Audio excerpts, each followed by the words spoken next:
Dah. Assalamualaikum warahmatullahi wabarakatuh. Waalaikumsalam warahmatullahi wabarakatuh.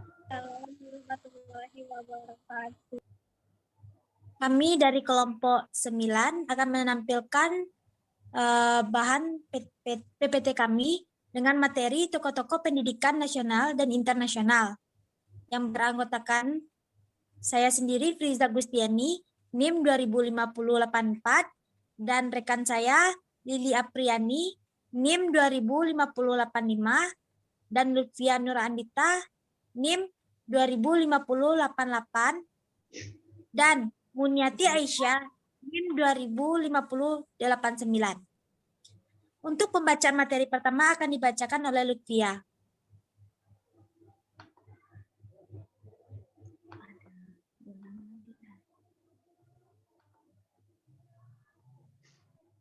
Baiklah, saya akan mengambil alih untuk pembacaan materi yang pertama. Yang A, tokoh pendidikan nasional. Di sini ada salah satunya ada Ibu Rahma El Yunisia. Ibu Rahma El Yunisia ini dilahirkan pada tanggal 26 Oktober 1900 atau 1 Rajab 1318 Hijriah di Padang Panjang, Sumatera Barat.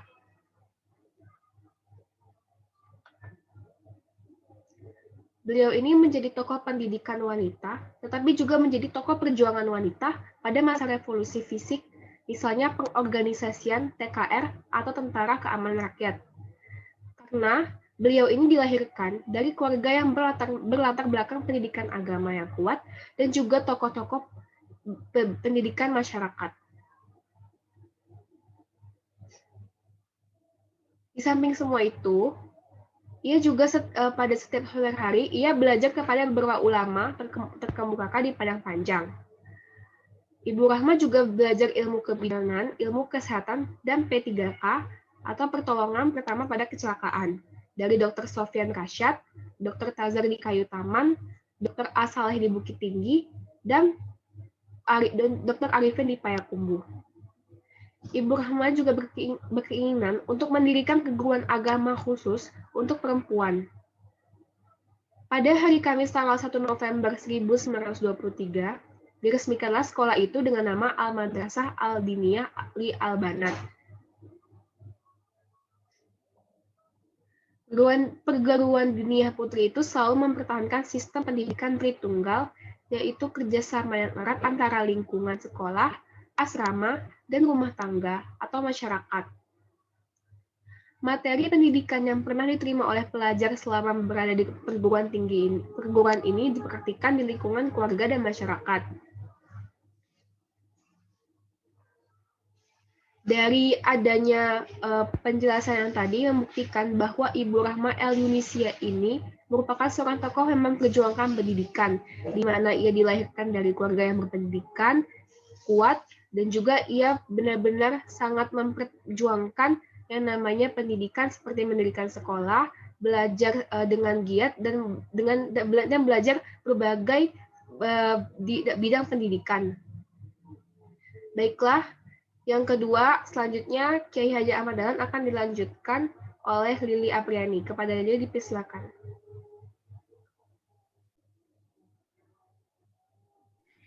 Dua, Ki Haji Ahmad Dahlan. Ki Haji Ahmad Dahlan dilahirkan di Yogyakarta pada 1 Agustus 1868 miladiah dengan nama Muhammad Darwis. Ki Haji Ahmad Dahlan melakukan pembaharuan yang melatar belakangi lahirnya Muhammadiyah. Jadi Ki Haji Muhammad Dahlan merasa perlu untuk memberikan pemikiran pendidikan Islam yang diperolehnya di Mekah sekembalinya ia ke tanah air. Ia memulainya dengan berdakwah dan ajaran-ajaran Islam melalui khutbah. Beliau juga memiliki pemikiran tentang sosial keislaman yang dilakukan oleh Ki Haji Ahmad Dahlan diawali dengan mengajar di Quick School atau sekolah raja.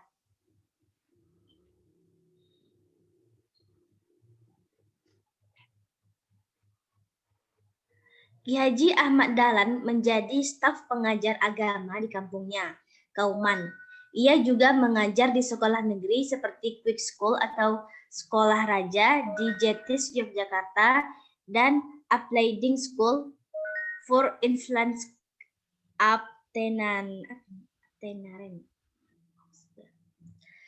Ki Haji Ahmad Dahlan, ia juga tetap menambah ilmu dengan mendatangi ulama. Mula-mula ia menjabat sebagai pegawai Masjid Sultan. Ia mengajar di pesantrennya sendiri. Ilmu dan ketokohannya menjadi pesantrennya dikunjungi oleh pelajar-pelajar.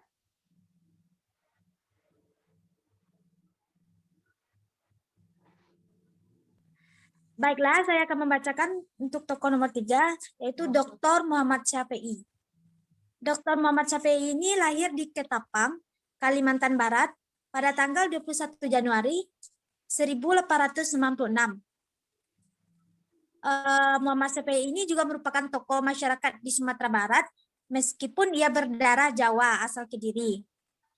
Ia merupakan pendiri INS Kayu Tanam, sebuah lembaga pendidikan menengah swasta yang bercorak khusus di kayu tanam, Padang Pariaman. Kemudian disekolahkan ke Quick School atau Sekolah Raja di Fort de Cook, Bukit Tinggi, sepanjang tahun 1908 hingga 1914. Ia kemudian disekolahkan ke Quick School atau Sekolah Raja di Fort de Cook, Bukit Tinggi, sepanjang tahun 1908 hingga 1914. Lalu kemudian pada tahun 1922, ia melanjutkan pendidikan ke Belanda dan kembali ke tanah air pada tahun 1926. Dari sini bisa kita simpulkan bahwa Muhammad Syafi'i ini banyak mengali ilmu, baik itu di dalam negeri maupun di luar negeri, dan mengembangkan kemudian jika dia kembali ke tanah airnya.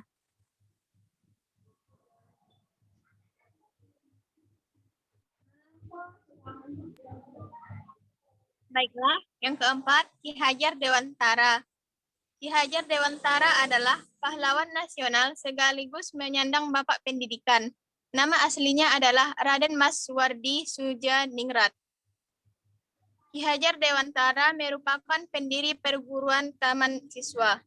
Ki Hajar Dewantara tinggi semboyan yang terkenal yaitu Ing Ngarso Sungtutodo.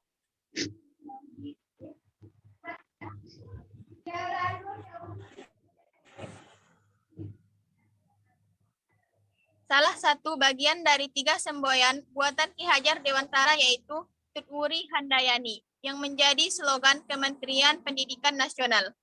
Ki Hajar Dewantara Muda juga sangat aktif di organisasi sosial dan politik. Ketika Budi Utomo berdiri pada tahun 1908. Ki Hajar Dewantara Muda juga sangat aktif di organisasi Insulinde. Insulinde merupakan organisasi multietnis yang menampung kaum Indo.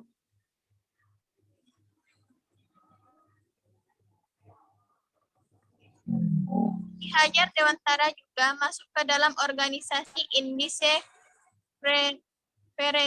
Vereniging.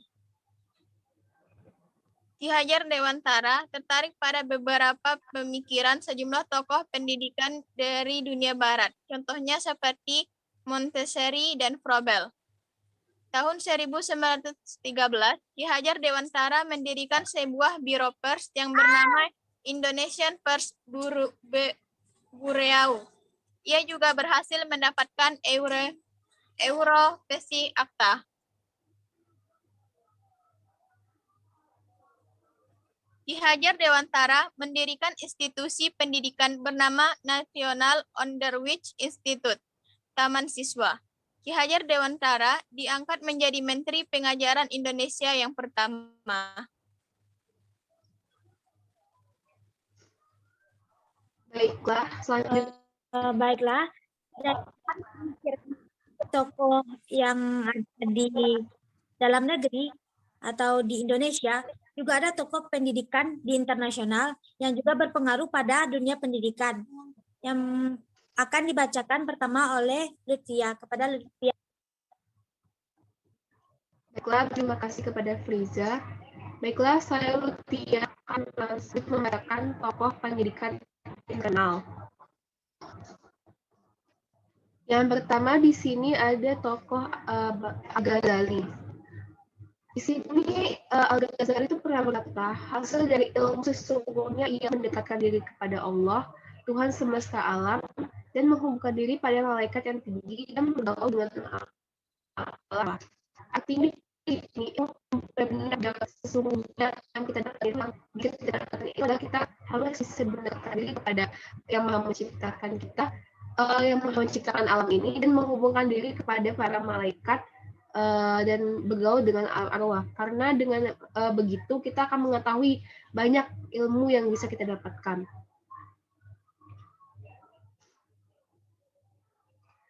Di sini juga ada menurut Al-Ghazali, tujuan pendidikan itu jangka pendeknya sebenarnya adalah diraih dengan profesi manusia sesuai dengan bakat dan kemampuannya. Sebelumnya di sini juga ada tujuan jangka panjangnya. Tujuan jangka panjangnya itu ya yang tadi hasil dari ilmu sesungguhnya itu yang mendekatkan diri kepada Allah, Tuhan semesta alam, dan menghubungkan diri pada malaikat dan arwah dan alam arwah.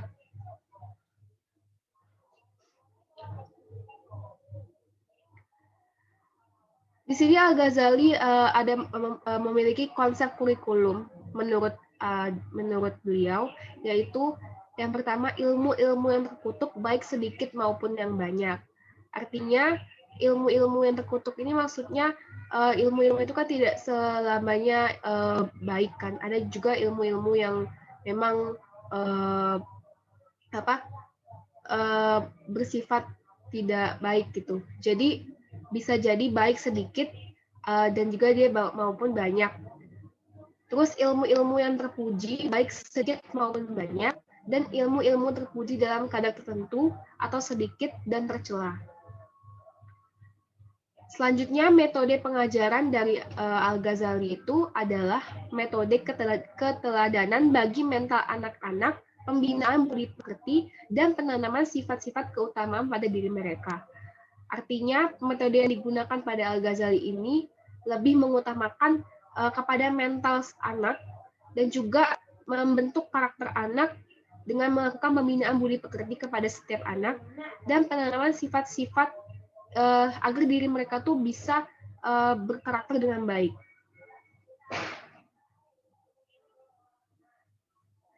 Selanjutnya ada asas-asas metode belajar dan ada asas-asas metode mengajar. Kalau asas metode belajar di sini yaitu memusatkan perhatian sepenuhnya, mengetahui tujuan ilmu pengetahuan yang akan dipelajari, mempelajari ilmu pengetahuan dari yang sederhana menuju yang kompleks, mempelajari ilmu pengetahuan dengan sistematika pembahasan. Sedangkan untuk asas-asas metode mengajar, yang pertama, memperhatikan tingkat daya pikir anak, menerangkan pelajaran dengan cara yang sejelas-jelasnya, mengajarkan ilmu pengetahuan dari yang konkret kepada yang abstrak, dan mengajarkan ilmu pengetahuan secara berangsur-angsur. Ada juga asas-asas metode mendidik. Di sini memberikan latihan, memberikan pengertian dan nasihat-nasihat, melindungi anak dari pergaulan yang buruk.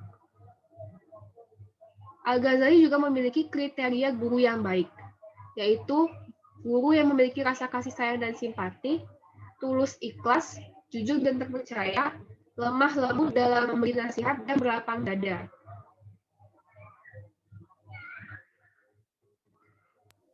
Baiklah, saya akan membacakan tokoh pemikiran pendidikan dari internasional.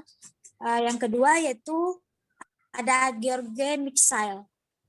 Pada George Mikhail ini mencapai usia 12 tahun dalam perjalanan pertama Praparan Dance School di Freising. Ia diizinkan untuk menyanyi dalam paduan suara, dan setelah 3 tahun dari waktu persiapan sebelumnya, akhirnya George ini terdaftar sebagai seminaris dalam seminar pengajaran royal. Dan pada 6 tahun ia datang ke paroki Roh Kudus, sekolah di Munich, dan usia 8 sampai seorang guru menggambar.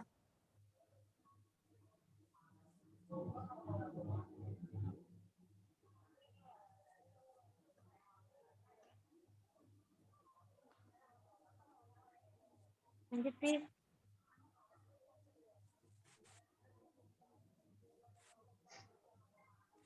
George Mitchell ini pada tanggal 13 September 1801 ini melanjutkan komisi royalnya sekolah seminari diselesaikan sebagai asisten sekolah di desa di kantor distrik Postiming Ekbers. Akhir 1872 ia dipindahkan ke Lawson di Augsburg karena ia telah meminta Royal Augsburg kantor distrik untuk dukungan finansial untuk membeli buku. George Kersensteiner ini dilantik menjadi bawahan ke-6 sekolah tata bahasa.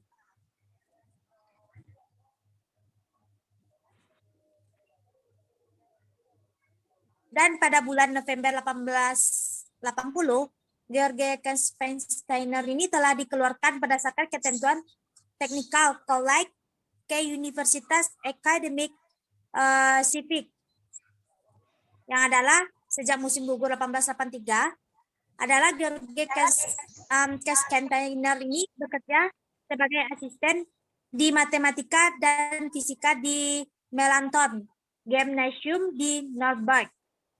Pada 18 Oktober 1881, George Kersensteiner ini mengakhiri tes dengan 2 baik dan tujuan masa depannya kini pemeriksaan khusus dan pengembangan esai hadiah dan kemudian gelar dokter untuk pencapaiannya. Dan pada akhir tahun 1885 ditawarkan kepadanya Nürnberg Dewan Kota untuk menggantikan seorang guru matematika di sekolah bisnis kota.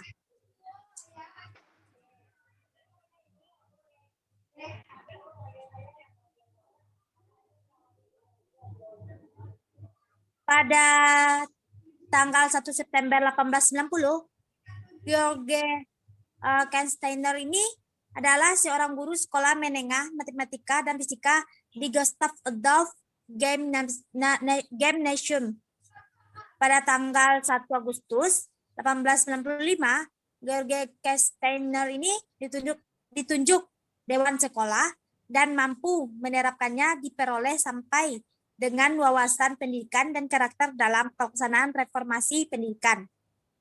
Sehingga George Kersensteiner ini adalah juara dari sistem sekolah seragam terstruktur dan mempromosikan pengajaran ilmu pengetahuan serta pendidikan seni.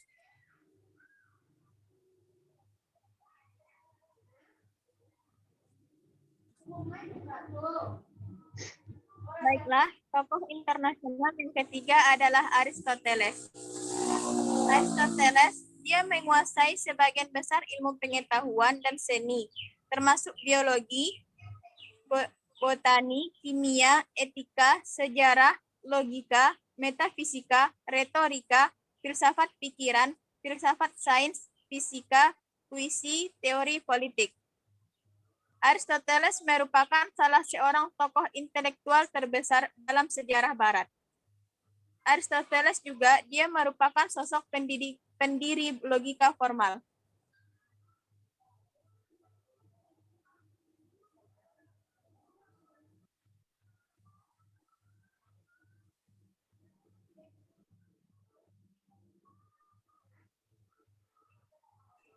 Baiklah, segitu penampilan dari kelompok 9. Kami dari kelompok 9, jika ada kesalahan, meminta maaf. Dan kami akhiri. Wassalamualaikum warahmatullahi wabarakatuh. Waalaikumsalam warahmatullahi Waalaikumsalam warahmatullahi wabarakatuh.